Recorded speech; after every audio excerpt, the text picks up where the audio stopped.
everybody wants to know about the tunnels right now. Victor, I see you. John, do you know I anything can only about tell you tunnels? this. I can tell you this, that I got a call yesterday that there's more tunnels What? that they found Oh, in yes, absolutely. area. And you, Art, probably you heard this too, that despite the big one that we heard about a couple of weeks ago, and this is the area that I worked. And let me tell you, that's not a common thing in El Paso. We don't work tunnels there. We used to work That out was the first one you saw. Yeah.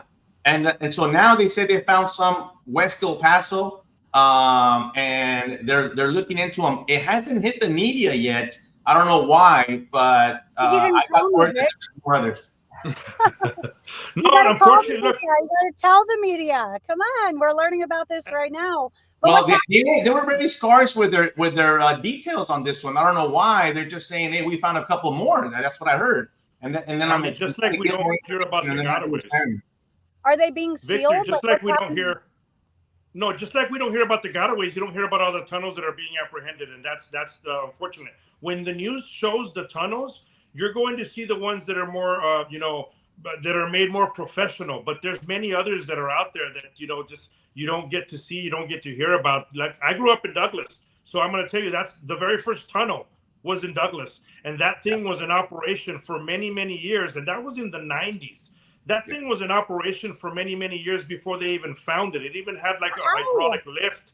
How? And it was because and I'm going to say it, Allie, don't you have anything to go, hey, you're going to hear me say it.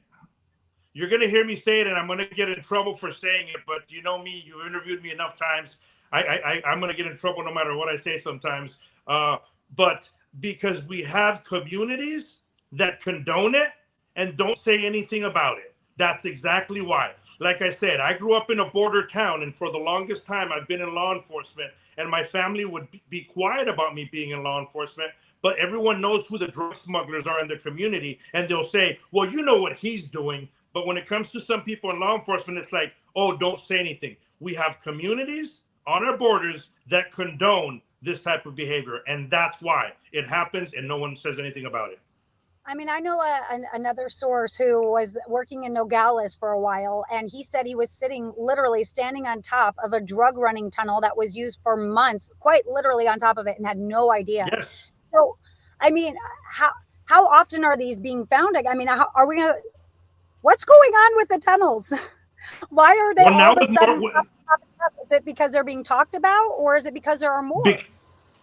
Well, now because you have more security, you're going to continue to have more security for law enforcement on many parts of the border. What's going to happen is, like we said earlier, the cartels are going to try to find a way to get their product across, and tunnels are going to be their thing. So they're going to go back to using a lot of the tunnels that they've used in the past because there's a lot of surveillance up above ground.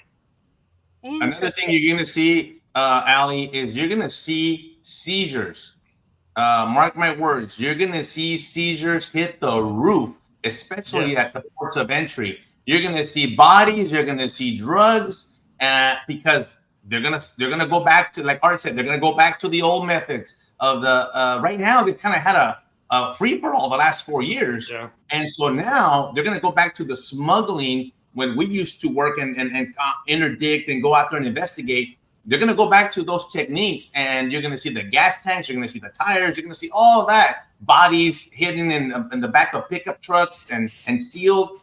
They're going to go back to those techniques because no matter what, they want to get across, and that's not going to ever they're not going to stop.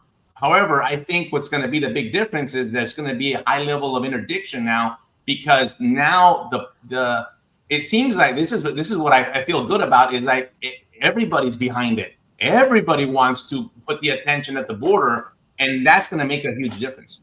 So we're gonna see a lot more military technology down there, so we can find these tunnels. The same kind of technology that we've used over in Afghanistan, in the Middle East. Now that the military is involved, we're going to have those resources to go down there. So we're going to find these tunnels a little bit easier. There are guys that have been over in Afghanistan that their whole job was trying to find those tunnel networks over there. Now they're going to be doing that on our border to keep our nation safe. Now, John, what are they filling these tunnels? What do they do? I mean, I saw them with like Home Depot buckets, you guys, like trying, and my sources were like, I mean, they went in that tunnel and they said they walked for hours and they had to turn around like it was nonstop and it went all these different ways.